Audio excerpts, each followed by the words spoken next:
All right, Shalom. First off, I want to give all praises, honor, and glory to Yahweh, Ba'ashem, Yahushai, Ba'ashem, Rakakadash, Yahweh being the true name for every father, Yahushai being the name for his own begotten son, who the Lord English calls God, Jesus Christ. I want to give double honors to our apostles, double honors to our elders, a great millstone that taught us this truth and will well, and salutations to you, hopefully, person this truth, in all honesty and sincerity. This is Brother Yawasap, coaching no lesson to the spirit power of Yahweh, Ba'ashem, Yahushai, and it's just a walk and talk lesson to the spirit. Just want to speak on a few things as far as us getting in the mindset of enduring Jacob's trouble. Okay, because we're approaching a time period where you won't be able to take anything with you because of all the chaos that's going to unfold, man. You're gonna have to just be willing and be ready to go. So you have to put yourself in the mentality that at any moment, all hell could break loose, and you got to be ready to move, man. You got to be able to walk for miles upon end, be able to have basic understanding on and be able to deal with sleeping in the wilderness, whether it be a tent or a makeshift shelter. These things are you must be prepared to be able to do and know. Okay. The scriptures say, when the disciples and followers of Yahushai began to get persecuted, scriptures talk about the Christians being persecuted. Well, we are those Christians as Israelites. Okay. Yes, we don't follow Christianity, the religion, but we were once called Christians during the time of the Roman Empire, okay? But we were Hebrew Israelites, and those are the ones that were being put on the cross, okay? It wasn't just people that were following Christianity, because that didn't exist. We were disciples and followers of Yahushai, okay? Who the world ignorantly calls Jesus Christ.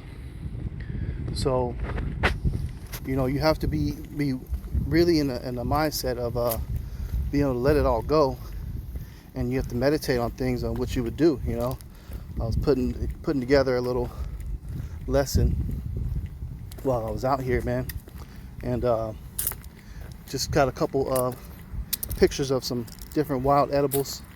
I've been wanting to get back into doing sit downs on that for a while, but just doing some edification on that and things that you can find and things that I found just on my little walk or my hike. Okay. So during this walk, I found quite a few things, and I learned a lot, and I actually found some food, man. I was actually walking and came across some mushrooms called giant puffball.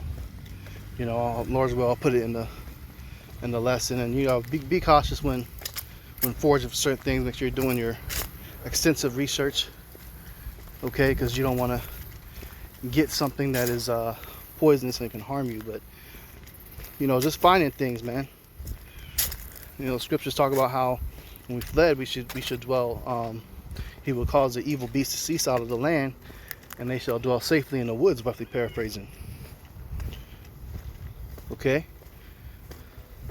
and when Yahushai said to flee, what did he say? Well, matter of fact, let me see if I can grab it real quick while I'm walking Salakia. All right, this is the book of Matthew 24:16. It says, "Then let them which be in Judea flee into the mountains. Let him which is on the housetop not come down to take anything out of his house." And it says, "Neither let him which is in the field return back to take his clothes. And woe unto them that are with child, and to them that give suck in those days." Right, man. Okay, so it's going to come a time where the Spirit's going to come and say, "Hey, it's time to go," and you got to be willing to go. You might not be able to have time to go and take that bug out bag. There's no doomsday prepping in this truth. because we don't need to prep. We have the spirit of Yahweh Bashim Shai. Now the only prepping that we have is our knowledge. You know, do your studying and knowledge of the scriptures. Learn the Heavenly Father, His true name, His only begotten Son. Learning the commandments and keeping them to the best of your ability. Learning how to keep track of the Shabbat. Because are you going to have your cell phone in that day? More than likely you're not going to have no services and stuff. You know, you might not be able to pick up and look up the lunar calendar on your phone. So are you able to look at the moon itself and determine the phases to see if we're in the Shabbat or not? Because that's what we did in the ancient world. They didn't have no Google, okay, to see what phase of the moon it's in. They looked up to the sky. When it was clear enough, they were able to see and look up and determine, you know, if it was a new moon. It was the beginning of the month, first day of the new month, and that was the Sabbath. So every 7 days they're on. You know, they knew when the Shabbat was, man. You know, so there's these things you have to understand that we're coming into some very dangerous times, man. Okay, it's another precept I wanted to get out. Let's see here. Luke 17. Let's see if this opens up here. Luke 17 and verse 31 says, "On that day, someone who is on the roof of a house must not go down into the house to get any belongings. In the same way, anyone who is out in the field must not go back to the house. Remember Lot's wife. Those who try to save their own life will lose it. Those who lose their life will save it." Okay, that's the Good New Translation, G&T. Okay, so when the angels came, they gave this order. You ain't going back and taking nothing, man. You know?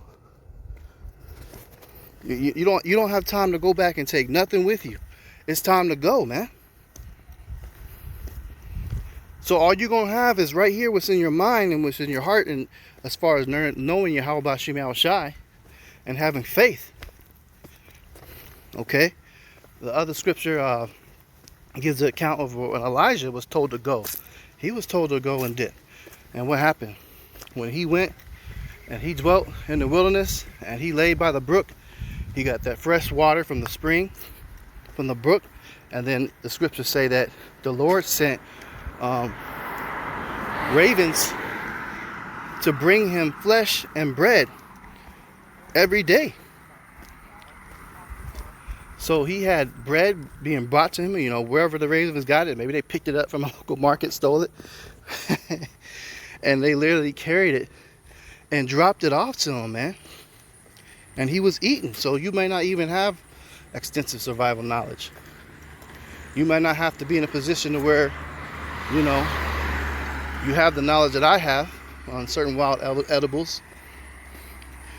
And the Lord can just still make a way and provide for you by using a miracle like that. He can use an animal to bring you food. You could have a mountain lion that'll hunt, and the Lord will put in a spirit on that mountain lion to be tame enough to come to you and drop off a fresh kill to you, man. Some venison right at your feet. And maybe you have enough knowledge where you got a fire going, you know, and you prepare it, cut off the meat that you need, cook it, throw them a piece back. You know, the Lord can work in mysterious ways. If he gets some birds to come drop off food to Elijah, is that so far-fetched? That's the power why you have to have the knowledge and the trust in Yahweh Shai first before anything else. Because yeah, you can do research on how to start fires and, you know, wild edibles like shit, I know, all you want, which is good to have, which you should do, because that's going back to our basics, our roots. Back to our roots when we were in the ancient world, and we made our own fires, man. We didn't have no matches. You know, we had our own wood, we made our own heat. We filtered our own water.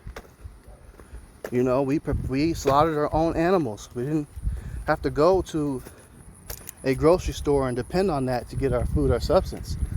We prepared our own shit. Yeah, they had markets back then where you would go and trade certain items, but every Israelite had the ability to be able to do that shit for themselves. They were growing their own foods and stuff, man. And that's who we are. Okay, the scriptures say Jacob is a plain man dwelling in tents. We were farmers. We had livestock. We had lamb for our Passovers that we raised up. Okay, Esau was the one that would be going out and hunting things every single day. Not to say we never hunted, we obviously did. Look at Gad over here in North America. But even over here in North America, Gad had extensive farms and crops that he was growing, or they were growing. They had all that stuff, man. You know, they had even the Aztecs, the Mayans, they had floating farms down there. Still to this day, you know, it's been proven to be extremely sufficient.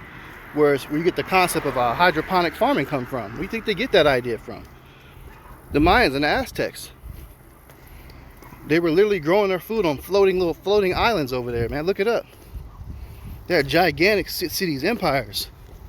Israel, man, we're the form of all things. We're geniuses. When you go into Jacob as a plain man, and you look at that word plain, it goes into extremely smart. We're inventors.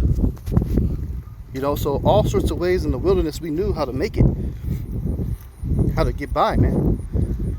But ultimately you have to put yourself in a mentality. You got to be ready to dive back into that, man. Get out of your comfort zone. Get in the wilderness, walk. You know, take the time to the simple steps. Just start going camping. It's October. October and September are the two best months of the year to go and spend the night in the woods or your local campground and get used to being in the elements.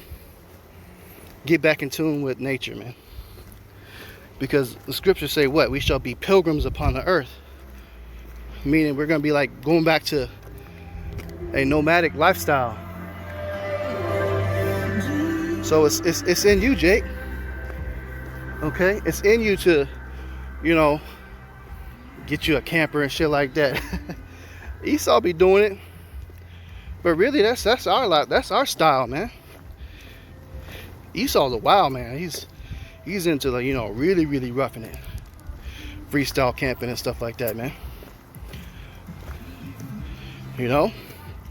But yeah, man, I'm gonna get to my destination. So Lord's will, lessons edifying. I'm gonna close out with all praises, honor, glory to Yahweh, by Hashem Yahushai, by Hashem Kakadash. Double honor to our apostles and elders, great millstone, touch the truth and will well. And citation, hopefully push this truth on sincerity. Shalom.